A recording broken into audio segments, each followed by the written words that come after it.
O futebolista colombiano Radamel Falcao está otimista com o longo mundial na Brasil. Todo dia me treino duro para ter me inspira super e todo dia me mira melhoração.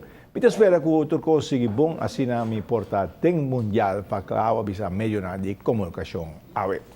E Clube de Atletismo Olimpia, agora está competindo de hora, vamos mencionar com o resultado exitoso. Assim está, tem vários muchos que a corre completo e bula é obstáculo. E tem que não chega e cara a bira pouco zur. Pero em geral é muito maior e dirigente de Olimpia a queda satisfeito. Tem muita que estava super contento ora que não a gana. Meu bacalhau é bom. Bom, babulatura é obstáculo não? Sim, Sim. E você sente que gai bandi bota tá mais liga cubo? sim. Sim. Pode ela cai. Ela cai? E também gana. Então a bagana? Sim, Sim. Vou ter seguir treino mais duro? sim, Sim. Vou ter seguir correr duro? sim. Coach não estava contente com a muito a assim máximo esforço para gana. Mi vou visar na tata entusiasmado, não se treina semana largo pe. Anto ya é muito não, dor quando chiquito é algo novo para não. Pero nada assim não best. Me dá hobby para o muito não.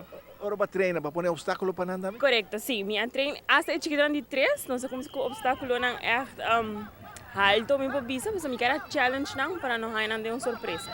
E por visar quase tudo muito na gana.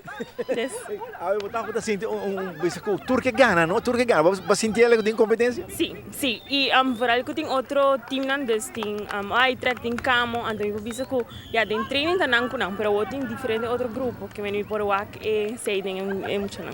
Você sente como esse tem mais tipo de evento para mostrar chiquito sina para é mais smack tem parte como se tem atletismo? Seguro que sim, para Kiko pues já muito pode descer de chiquito, que me ensina pouco misa que evento não Kiko é portar balwerp verspringen, lo da hopi bom.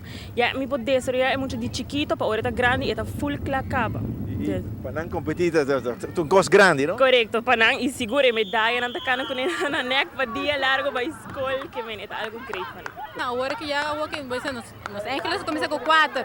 Para o que acaba para o você vem um tico no banco, você para o assiste de 3 anos agora aqui, de bem de pinta risa preta, bem over de Jesse. Pero não se pode começar mais trampang, mais melhor para hora nós tem, você para hora de 15 para seleção, nós tem mais muito para 15, sim, muito choice. Custo de chiquito também roupa não? Sim. Contente que dia? Hobby bom, não tem que estresse, você começa a te enviar com então vai de bom, pero é hobby dos, hobby bom. Ayer a começa torneio Himno e Bandeira Internacional U13 do Complexo Deportivo Franz Figueroa. É muito na Corsal que a mostra que não está bom preparada para volver ganhar o torneio tá derrotar a Colômbia 4-0. Depois que na halftime não estava adiante 3-0. E juega Aruba contra Bonaire não a continuar já que o boneriano não está em vantagem, pero não a chega. E fim de semana aqui está futebol 1-3 internacional do Complexo Deportivo Franz Figueroa e final está dia 18 de março. Saí de partido de ayer, bom partido, Corsolino, bom futebol ayer contra a equipe de Colômbia, que vem a um bom fim de semana de bom futebol de muito de U13 para mirar.